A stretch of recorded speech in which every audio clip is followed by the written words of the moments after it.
Jaeger-LeCoultre finally fixed the Polaris, Baselworld is back, but under a new name, and Grand Seiko is updating their bracelet and clasps with more micro adjustments. Here is the watch news you might have missed these last couple weeks. Let's start with my favorite bit of watch news. Jaeger-LeCoultre introduced a smaller Polaris variant, now in 40mm, alongside the 32mm. So what's different? The size, 40mm, obviously, but that also comes with a thinner profile at 12.9mm versus 13.9mm of the larger variant. But also the dial text has changed, so the logo is now in the sunburst inner ring versus just under 12 o'clock.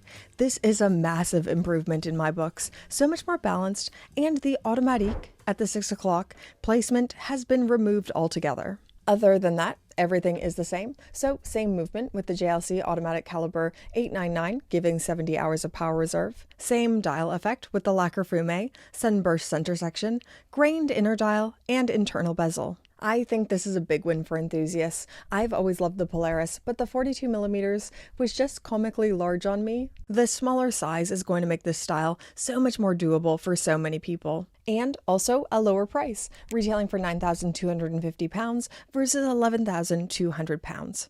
Same movement, same style and function, a lot of value to be found there. One of the most technically fascinating watches of the last decade has quietly made its return, the Vacheron Constantin Traditionnelle twin-beat Perpetual calendar. I think this might be one of the cleverest complications in modern watchmaking, and it solves a practical problem for people who buy these higher horology pieces. So being able to own a perpetual calendar without having to wear it every day or deal with the ball ache of resetting it. So this movement can run up to 70 days. Yes, 70 days, and still keep accurate time.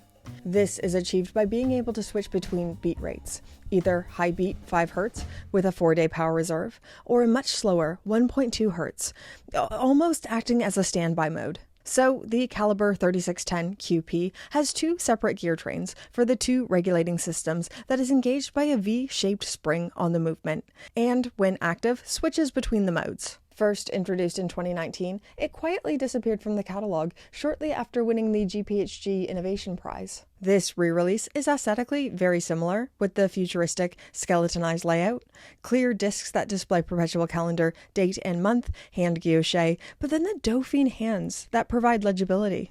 I don't say this lightly, this might be my favorite Vacheron of all time. This was probably the most surprising bit of business news all month.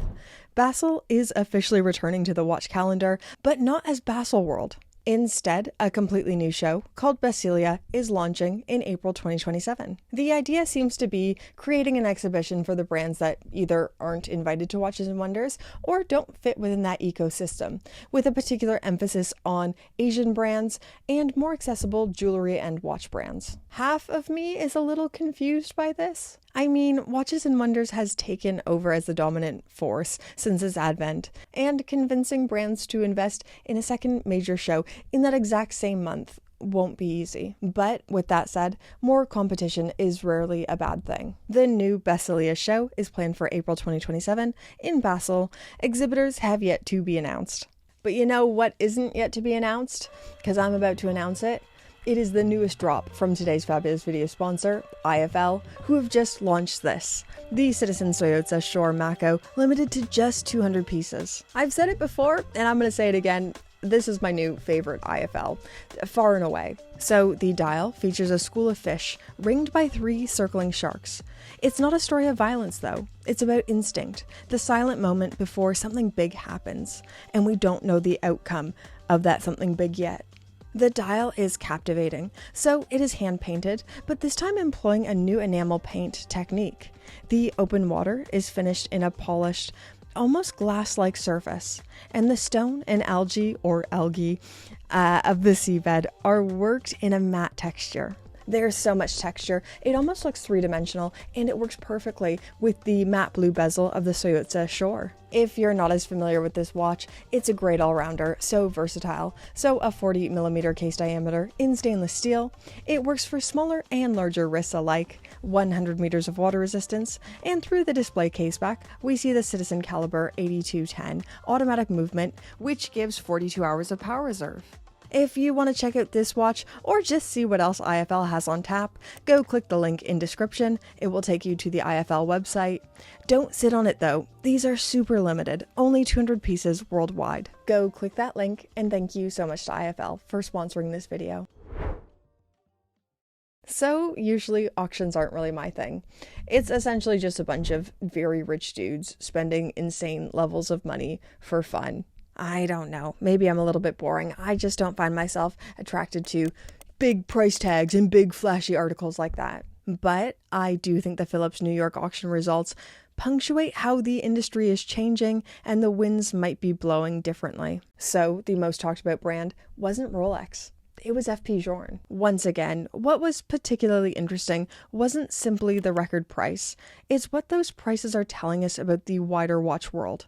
Early and historically important Journe pieces, especially resonance, continue to command extraordinary premiums, reinforcing just how collectible the brand has become. But maybe to take it a step further, we're seeing the market become increasingly selective. It's no longer just Journe equals expensive. Collectors are paying huge money for the right references, the right production periods, and the right provenance, while more ordinary examples aren't accelerating in quite the same way.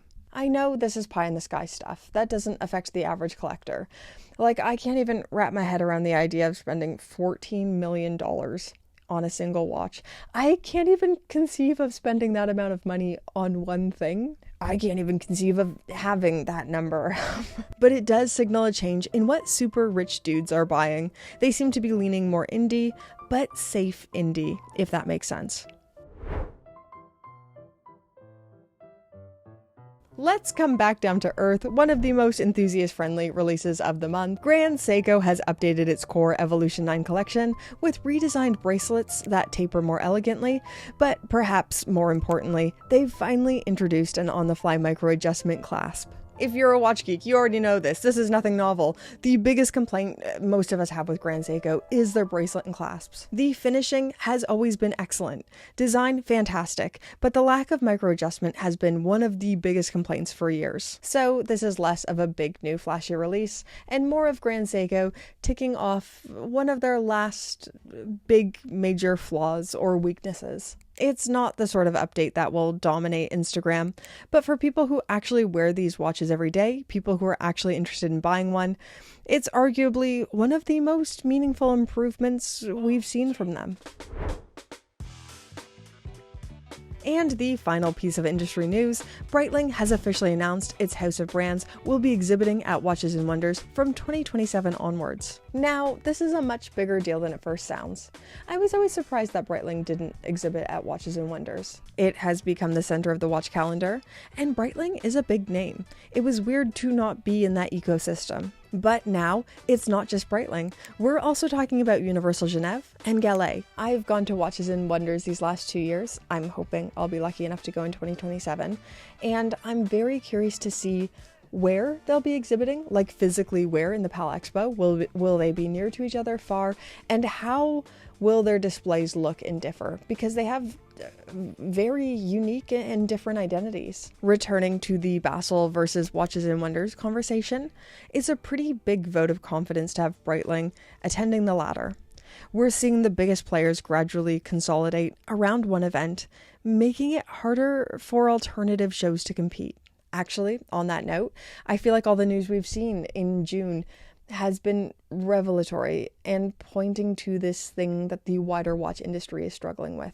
It feels like they're struggling and fighting between consolidation and fragmentation. On one hand, Watches and Wonders is going to become even more powerful with Breitling joining. On the other, Basel is trying to re-enter the market. FP Journe is now fetching the biggest auction prices, and collectors seem to have Rolex fatigue. It feels like the ground is shaking. It feels like we're in a pivot moment. Does anyone else feel like this too? I feel like it's something I'm always talking about on the channel, but I can't tell if it's just a me thing. Oh no, I'm looking at my outline for this episode. I forgot to talk about Blancpain and the Villeray 38mm ultra thin. No time, Brittany, no time. You've already talked for too long. Oh, but I do have so much to say. I wonder if they have any press pieces going around, so I will talk about them. If they have any, and they'll send me some, I'll get emailing them. If someone just so happens to be watching from Blancpain, I mean, thank you, the viewers, for watching this video. Thank you so much to IFL for sponsoring this video. And now, thank you to the Pope tier patrons who keep all videos going. Hello, Pope tier patrons, you're the names on the screen, but it's not just Pope tier patrons who keep this channel alive, it's all tiers of patrons, but this part of the video is specifically for our highest tier patrons. Guys, thank you so much. I hope you keep enjoying the channel, the work we're doing here. I love making these videos. I say it all the time. I have the best job on earth. To make my hobby into my full-time job is a dream come true. So thank you for making that a thing for me. And we'll see you in the next one.